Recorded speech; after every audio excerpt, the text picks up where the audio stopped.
Hi, good afternoon, everyone, and welcome to our third installment of the HealthyU Webcast series. We're excited to have Dr. Cancino join us today. He's going to be talking about primary care and how it can improve your overall health and lifestyle. And a little bit about Dr. Cancino. He obtained his medical degree at Northeast Ohio Medical University, and he completed his family medicine residency training at the Mayo Clinic and completed an academic family medicine fellowship at Boston University School of Medicine. He also received a Master of Business Administration from UT San Antonio. And prior to coming to UT Health San Antonio, Dr. Cancino was the Chief Medical Officer of a federally qualified health center in Boston, Massachusetts. So welcome, Dr. Cancino, and thank you for joining us today. Thank you. Really excited to be here. In addition to all of that, I'm a family medicine physician at UT Health San Antonio. I take care of patients of all ages at our UT Health Hill Country practice. And in addition to that, I oversee our primary care center locations and work with a team of professionals of case managers and community health workers, helping to care for many of our patients over the age of 65. And so I'm really excited to be here today to talk about primary care. And it is my goal in life to connect every person with the right primary care physician. And so I'm here today to talk about that. So what is primary care in the first place? Primary care is a continuous relationship between a patient and a primary care physician who is available, able to care for a large majority of health needs, offers a variety of healthcare services, and focuses on you, the person, as well as your family and your community. Generally speaking, many people are in good health and may not need medications or have the need to see a specialist. So it's probably natural to think that maybe I don't need a primary care physician. Well, my contention is that we all need a physician who we can trust for a medical opinion and who knows the true us when we're healthy, so that when we are sick, they are able to treat us in a patient-centered way. This is where and when it makes sense to have a primary care physician you can trust and who can act as your first point of contact into a healthcare system. And so a primary care physician can certainly prevent illness from happening, but would be that person you go to should you have any questions, even need a referral, or a trusted person who can help advise you on things like weight loss and diet. So here at UT Health San Antonio, we have providers who practice all types of primary care medicine.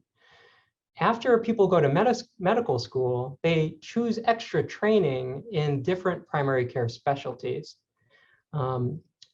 Those who go into pediatrics treat folks ages 0 to 18. Family medicine physicians, such as myself, treat patients of all ages. Patients that are people that go into general internal medicine specialties treat adults, those that are 18 and older. And primary care physicians can get extra training in geriatrics. And typically geriatricians treat folks who are 65 or older. And so why is primary care important? Well, first of all, primary care is essential to help you. Primary care physicians help you optimize your health so you can stay healthy, prevent disease by identifying and helping you lower any risk factors you may have. And they partner with you to help you manage and treat acute and chronic health issues. As they treat you for those acute or chronic issues, they may, in fact, in partnership with you, decide that you may need to see a specialist.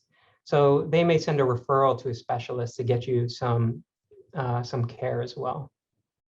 A primary care physician also develops a relationship with you so they can get to know the real you.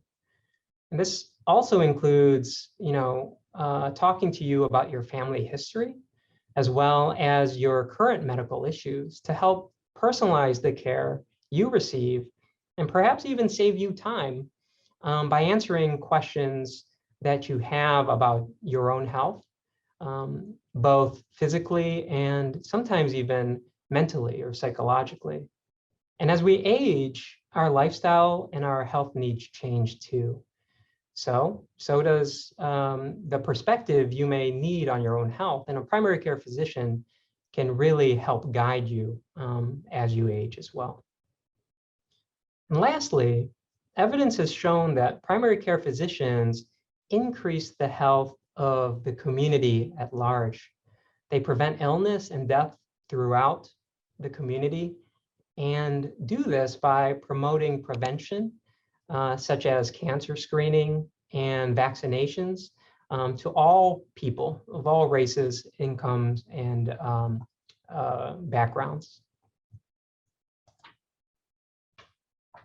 So what are the benefits of primary care? Well, like I said, part of the role of a primary care physician is to get to know the real you so that they can personalize the care you're receiving. Primary care physicians focus on prevention and early detection or screening. And this includes prevention and early detection of things like diabetes, cancer, high blood pressure, or high cholesterol. They can act as a reliable source of advice and guidance for things that many of us struggle with every day, such as weight loss, stress, anxiety, depression, or even advice on how to start exercising. Ultimately, a primary care physician is sort of like the quarterback for your overall health, helping coordinate care between you and other physicians or healthcare providers, such as specialists. And should you get hospitalized or go to the emergency room, they're there to see you after you get discharged from the hospital to ensure that you understand why you were hospitalized in the first place and make sure that you're taking all the correct medications for you.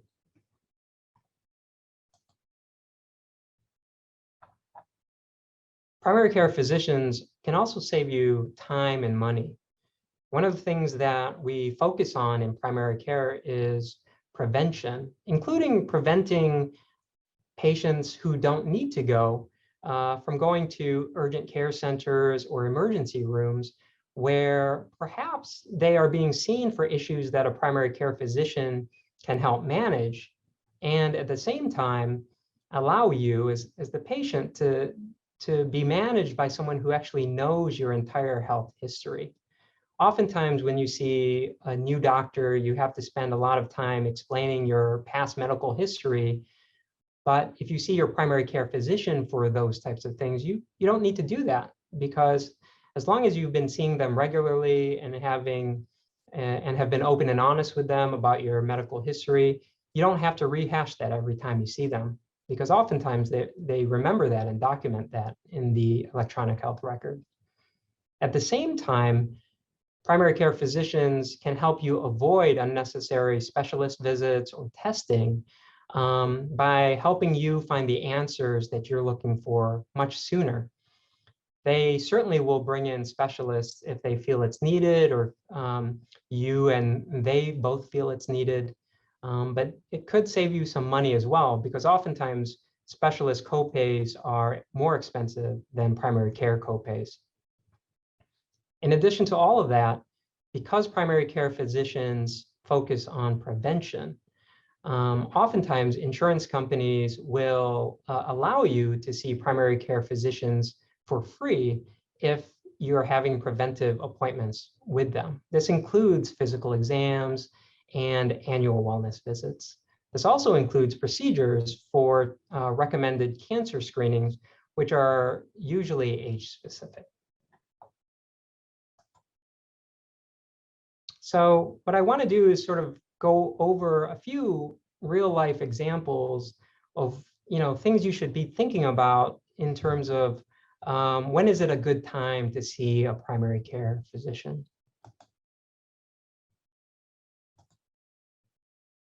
For example, I had a patient whose sister was recently diagnosed with cancer, and she was wondering if she should be concerned So I saw her in the office and we talked about her family history and her cancer risk, and together put together a plan so that we could assess her cancer risk, especially since her sister was recently diagnosed with a malignancy.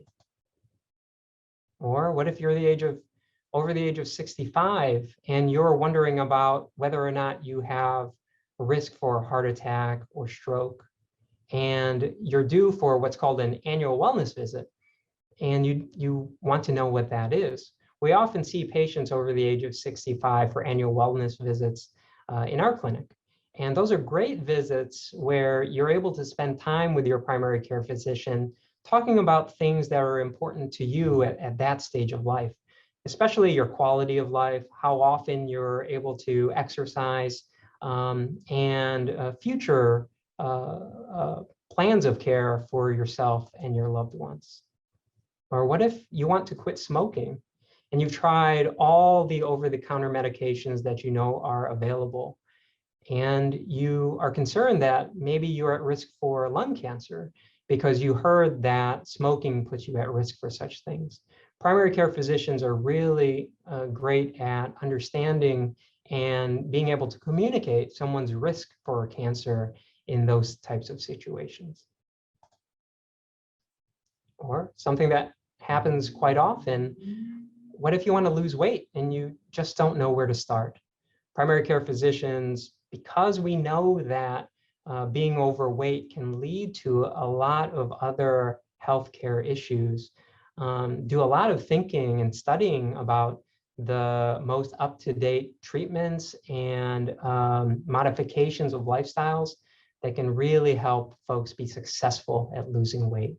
In addition to that, in our practice here at UT Health, we're able to connect many of our patients to team members called behavioral health consultants who help patients stay motivated to do things like lose weight or even stop smoking. Another thing that a primary care physician can help you do is understand how to get started on a good habit, like exercise. I have many patients in my practice who come to me for advice in terms of understanding, how much exercise should they do every week, or for how long, or what types of exercises should they be doing to lose weight, or get stronger, or get better at sports. Many of those discussions we have, and many primary care physicians are comfortable having those discussions with patients. A very common thing that happens in my practice too is one of my patients have a very close friend who maybe had a heart attack or a stroke, and that close friend was very close in age to them. So they're wondering, do they have a similar risk of having heart attacks and strokes, and what can they do in terms of their lifestyle to decrease those risks? Those are often very challenging and tough conversations with patients. But they're very important to have, because there are many things we can do from a lifestyle modification standpoint to help people decrease their risks of things like heart attacks and strokes.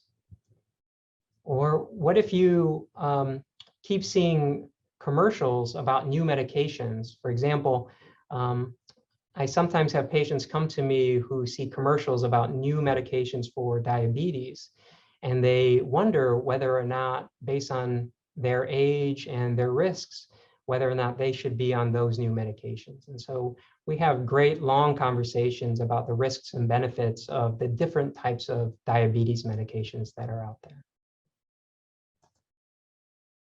And finally, what if you've not seen a primary care physician in a while, and one of the reasons you have not seen a primary care physician is because you're maybe a little concerned about what might be found if you see that primary care physician and they start doing some lab testing, which is something typical that happens, especially when we first meet a patient, or first meet an adult patient at least.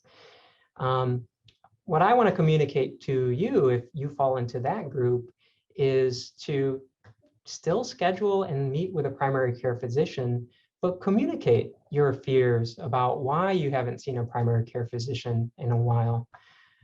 One thing that's important is that you and your primary care physician are on the same page on what you want to be communicating about and what your health care needs are as an individual. Not everybody is the same. And so communicating with your primary care physician about those types of fears and concerns is really important. What I have here on this next slide are a few tips and tricks that I like to talk to many of my patients about when I see them in the office.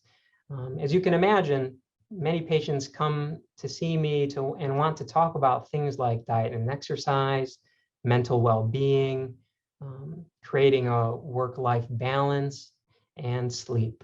And so I found that those are some of the most useful discussions to have with my patients, because it really helps me as their physician to understand, what are the barriers to helping them meet their goals. And once I understand those barriers, we're able to work together to help them achieve those goals.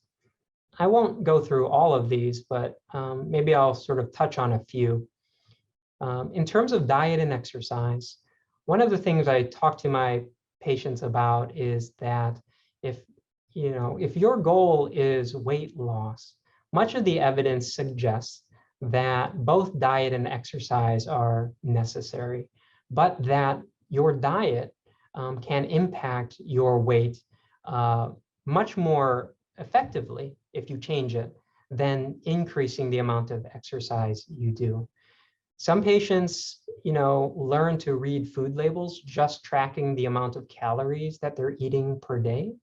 Some patients also want to talk about some of the commercial weight loss programs that are out there and discuss which ones might be better for them given their lifestyle or their budget. Another thing that we tend to talk about quite often in my practice is mental well-being. As we can imagine, especially during this time period, some people may be running at a higher stress level than usual. The pandemic has certainly caused a lot of stress and added challenges to things that used to be easy to do during our day, such as going out to dinner or hanging out with friends. And so we talk a lot about strategies on decreasing daily stress. One thing that I talk to my patients about is scheduling time for yourself and ensuring that you protect that time, because many of us are caring for loved ones and family members and other friends, and that we're so busy doing all of that, we don't take time to take care of ourselves. And just like other things that we do that are on our schedule, scheduling time for yourself is important to do, and protecting that time for your own well-being. Lastly, I'll touch on sleep. Sleep is such an important thing as it relates to our health. In fact, there are recommended amounts of sleep that we have and that we advise our patients to have so that they can be happy during the day, have enough energy, and also give them the energy to do things that they want to do, such as exercise. And so you can see it on the slide in front of you. For folks ages 18 to 64, we recommend about 7 to 9 hours of sleep per night. For folks who are 65 and older, we recommend about 7 to 8 hours of sleep per night. Importantly, as much as you can, you want to try to avoid, using your cell phone or iPad or watching TV while you're in bed. You only want to use your bed mainly for sleep. And the other thing I usually recommend is to do what you can to sleep in a completely dark room. Any amount of light that sneaks through can negatively impact your sleep. And so these sleep hygiene habits are important to ensure that you're getting a good night's rest so that you can wake up feeling refreshed.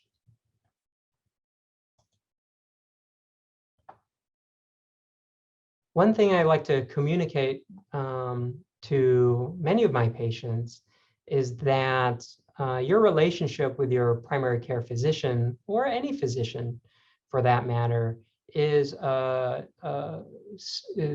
two-way street. And you as a patient should feel empowered to advocate for your own health. And one way to do that successfully is to try to prepare ahead of time before you see your primary care physician or a specialist in the medical field. And so here I've listed a few of the things that I think are important, especially in primary care, for our patients to do. First thing is to know your family history. Many medical issues could be related to genetics, and it is really important for you to know if you have a family history, for example, of cancers, such as colon cancer, breast cancers, as well as things like diabetes, which can often run in the family as well. One thing I ask my patients to do is to, even though you may not have heard from another family member that there's a family history of these things, is still to ask. Just because no one has mentioned these things, there may still be a family history of those diseases out there. And so then when you meet your primary care physician for the first time, they will often ask about your family history.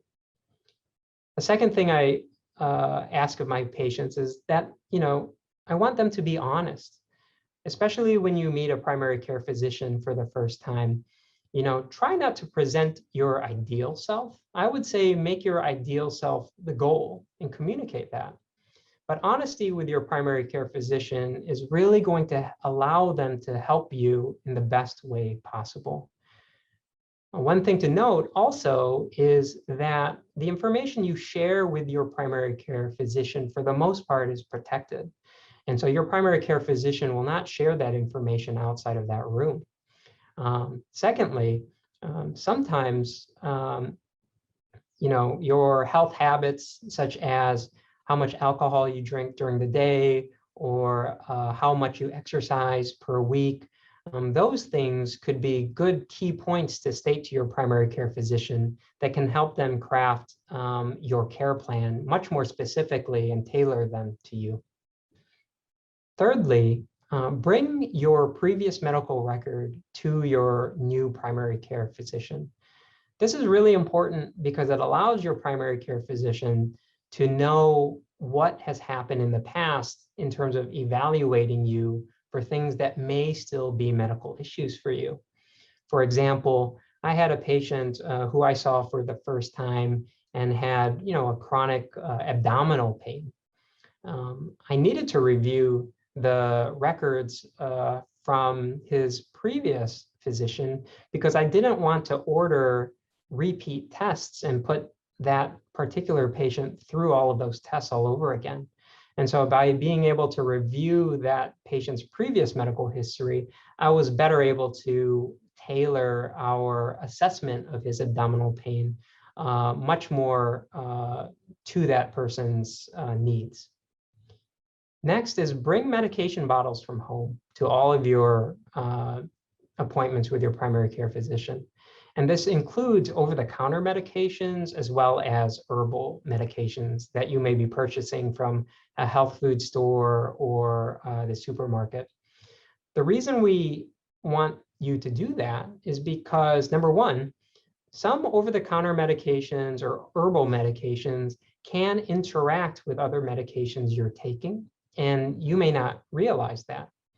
Secondly, we as primary care physicians just want to make sure that you're taking the medications correctly and as prescribed. Because, for example, sometimes we need to make medication changes to help you decrease your risk of heart attack or stroke. But we need to know what original dose you're on of particular medications for us to do that to help you. The next point I think is important as well. Here at UT Health San Antonio, all of our patients have access to a patient portal. A patient portal is an online mechanism that allows you to communicate with your primary care physician through a website.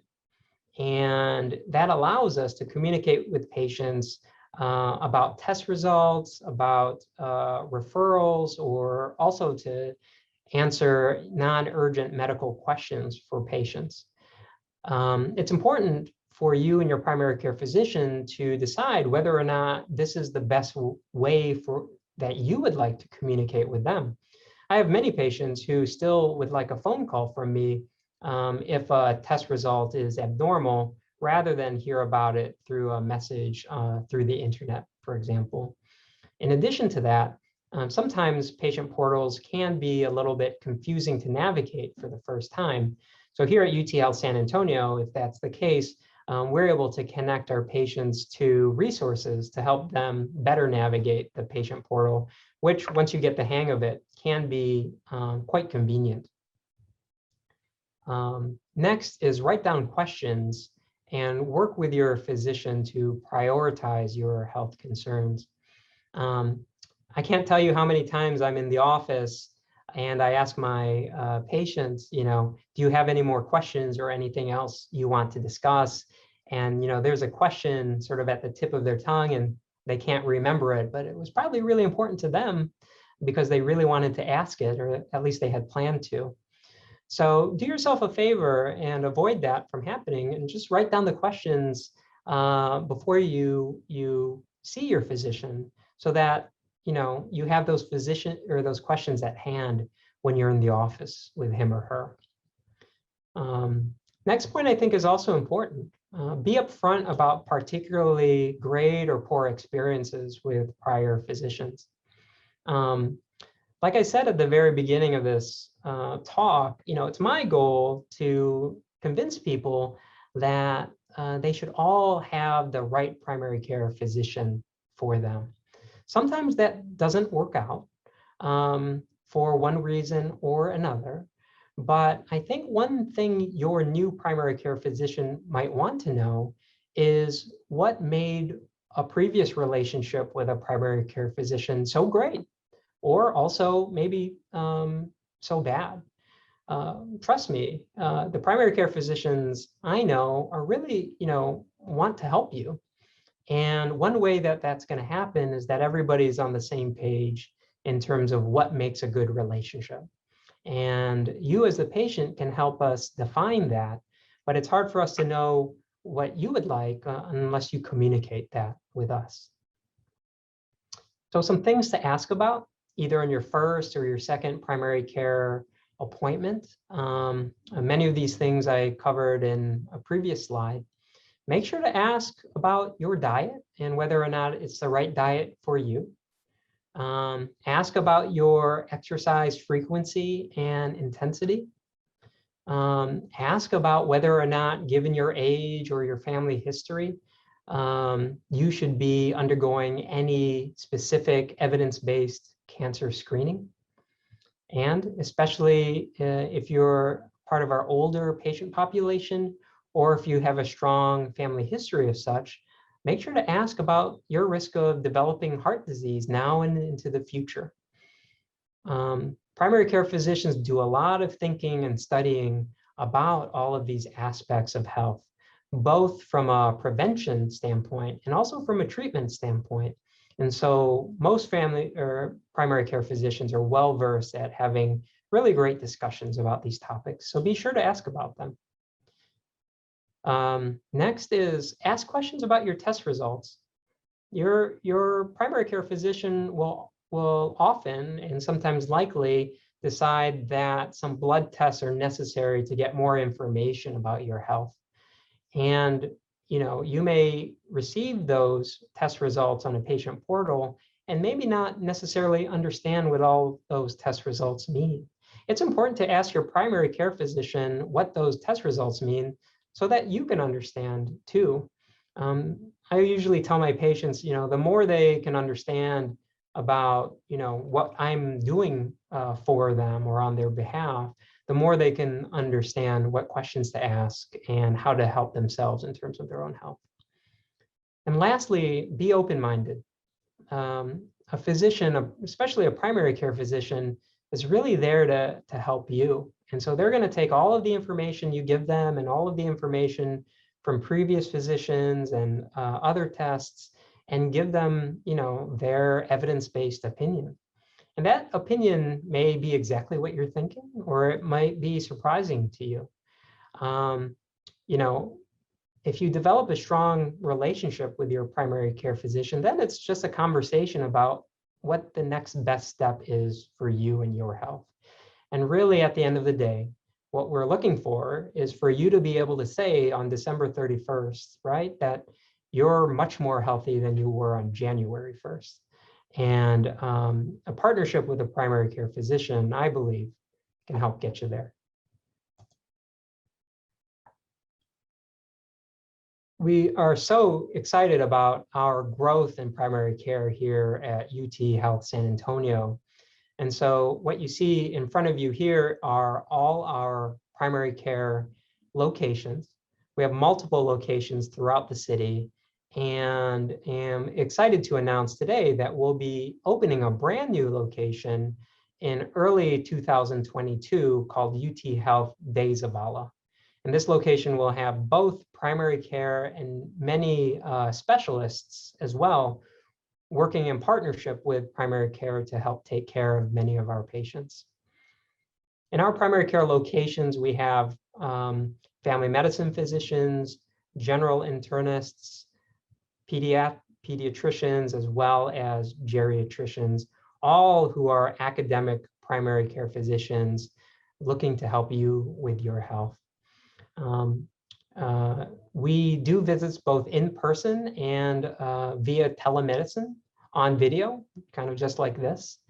And our locations offer evening visits as well as Saturday visits at some locations in addition to that.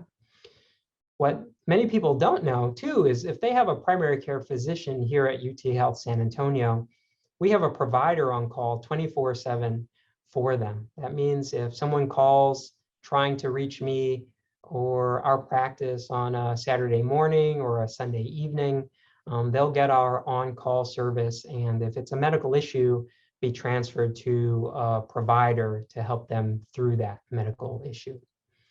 And in addition to that, like I mentioned, all our primary care patients have access to their own personal patient portal, which allows them access to their medical record, as well as the ability to ask questions or request medication refills from their primary care office. All of these locations are what are called patient-centered medical homes, which I'll describe in the next slide here. So what is a patient-centered medical home? Really, a patient-centered medical home means that our primary care physicians work in a team to be proactive for all of our patients. For example, every morning before any of our clinics open, our primary care teams are reviewing the patients who are coming in for that day in order to plan ahead so that we can meet their healthcare needs. In addition to that, our team are reviewing who amongst our patients may need things like mammograms or colonoscopies for breast cancer screening or colon cancer screening, and reaching out to those patients to let them know that they may be due. And lastly, many of our healthcare team are helping our patients who may be trying to lose weight or quit smoking by connecting them with team members called behavioral health consultants as well. So this patient-centered medical home model is considered the best primary care model for our patients because it ensures that our patients are connected to the right clinicians or right healthcare professionals at the right time, and that we are available to those patients when they need us, which is really important to patients, especially in this day and age. And so all of our primary care locations are patient-centered medical homes, and that's something we're really proud about.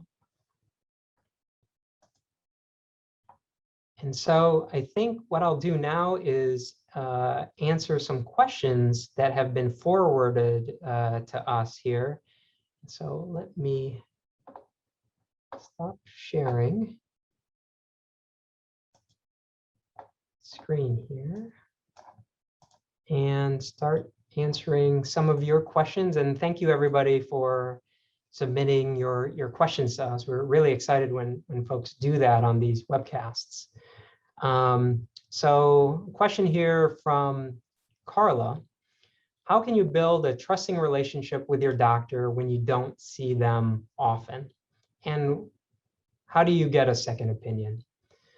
So number one is, what's important for that question is to be communicating with your physician your preferences upfront.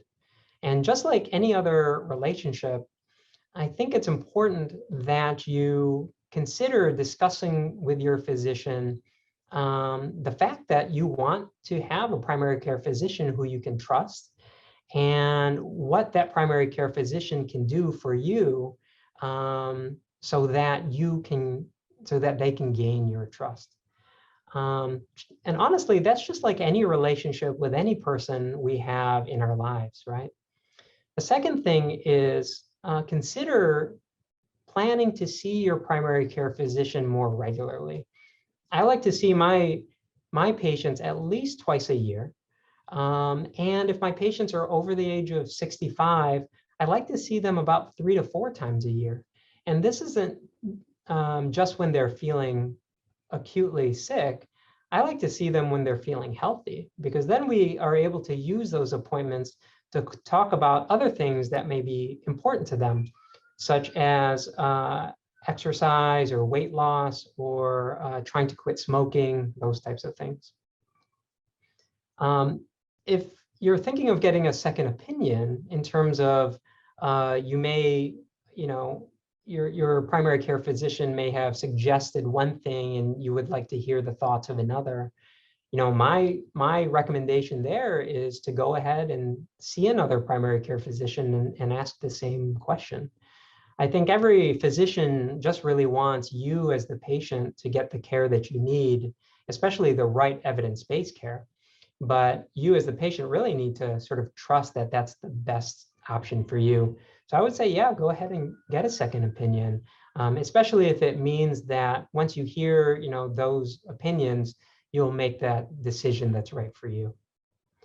A question here from Sarah: where can I go to see a family physician?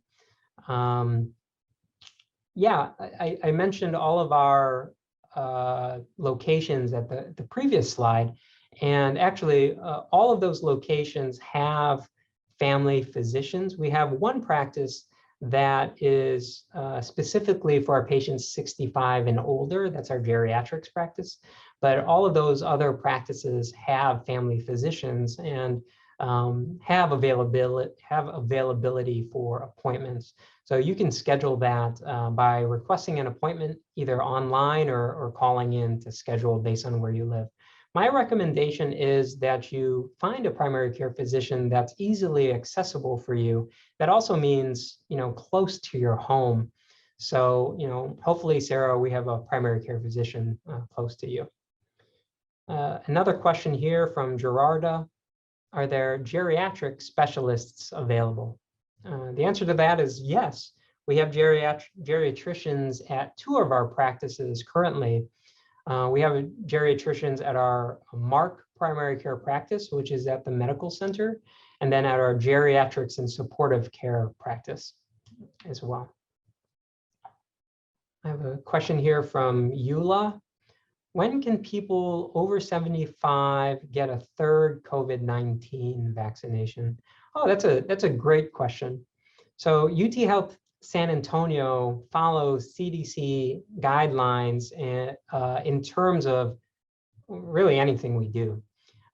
Specifically to the COVID-19 vaccination, our organization will sort of await CDC recommendations, and then UT Health San Antonio will review those recommendations internally to sort of determine next steps. I know that the CDC has recently met to discuss this issue about third COVID-19 vaccinations. And so I believe that they are scheduled to meet this Friday. So we're sort of awaiting recommendations from that federal body. Next question is from Tracy. How many hours a day do we need of sunshine to get enough vitamin D? Really great question. Usually the recommendation there is about 10 to 30 minutes of midday sun per day on average. And so, usually I tell my patients, if it's feasible, during their lunchtime at work or during the day, to go out and take a 10-minute walk, and maybe on the weekends, if it's feasible, maybe a little bit of a longer walk. So 10 to 30 minutes of midday sun. As we get older, next question is from Erico. As we get older, how do we keep our body functioning so we can continue to be active? Really great question, Erico. Usually I'll recommend for my folks who are older a total of about 150 minutes of exercise per week, which works out to be somewhere around 20 to 30 minutes of exercise per day.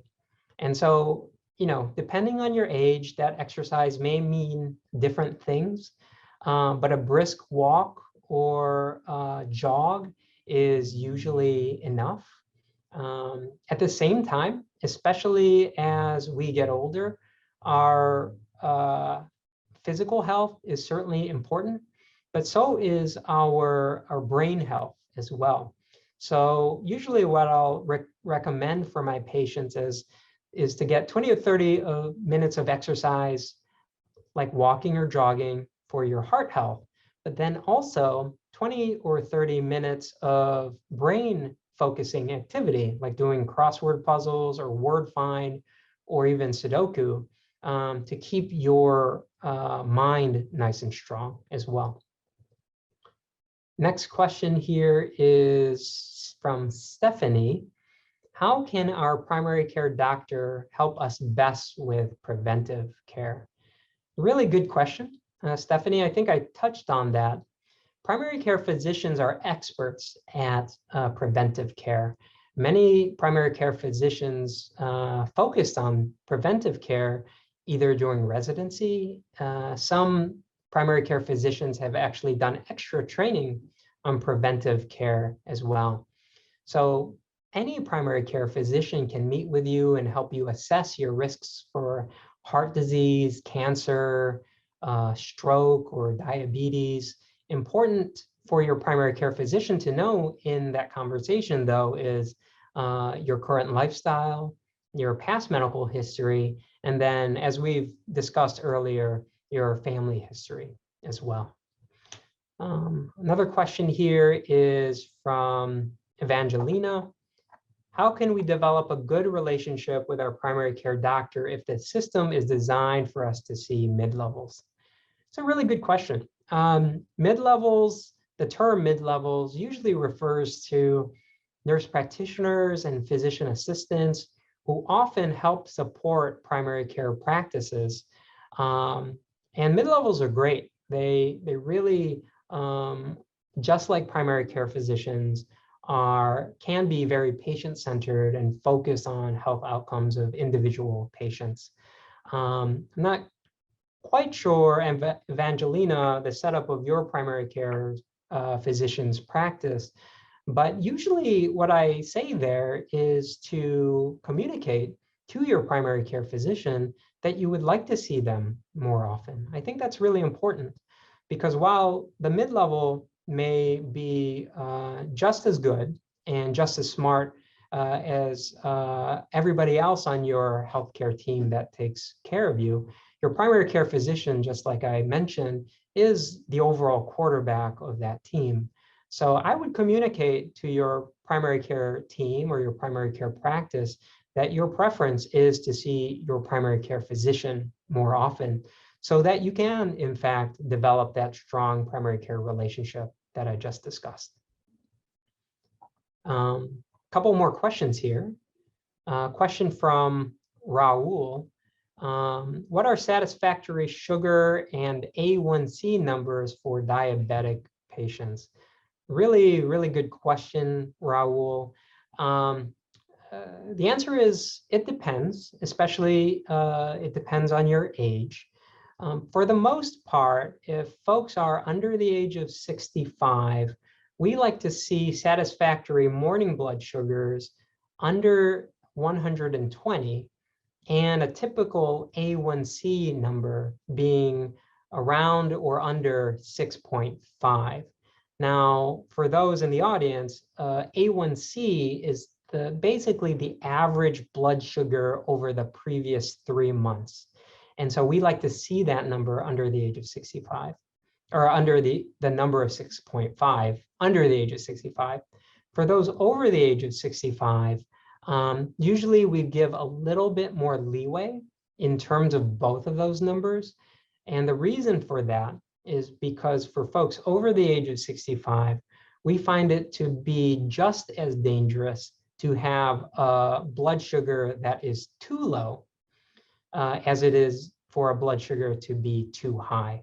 So what I would say, and what I would say to you, Raul, if you have diabetes, is to meet with your primary care physician to discuss your current morning blood sugars and your current hemoglobin A1C and choose the goals that are right for you. And then let's see, last question here from Tammy. When should we see our primary care physician, and why do we need a primary care physician instead of just seeing our specialist? Really good question, Tammy. As I indicated earlier in this talk, remember, a primary care physician is looking at your entire health history and your entire overall health. Oftentimes, specialists are really great at focusing on your health as it pertains to that specialist's specialty, right? And so while they may be really good at treating and assessing and figuring out one particular aspect of your health, I would say you would need a primary care physician to ensure that the other aspects of your health are optimized for you. And again, a primary care physician can also, if you have very specific needs outside of, or very specific health needs outside of the reasons you are seeing that specialist, a primary care physician can help answer your questions and guide you to the right physicians if necessary to get those needs addressed. I think that was my last question here. I think we also have a raffle, and let's see here. So do I just say the winner of the raffle? And it looks like the winner of the raffle is a gentleman by the name of Mr. Gregory Frazier. So congrats, Mr. Frazier, on winning our raffle. And I think that's all I have for today. I just want to thank UT Health San Antonio for allowing me to speak to you all today. I want to thank everybody that has been able to join me today for this session. Thanks everybody for sending in questions. It's really great to help answer those questions. And circling back to the point that I made earlier today, I really think it's important for everyone out there to find the right primary care physician for them. One way we're going to do that is for you to be able to meet with someone and develop a trusting relationship so that at the end of the day, you know someone who you met when you were healthy who can help treat you should you get sick. And that person who treats you is going to be someone who knows your goals, your aspirations, but also know your entire health history. So I look forward to any more questions that may come after this session. But thanks everybody, and I hope everyone has a great day. Thank you.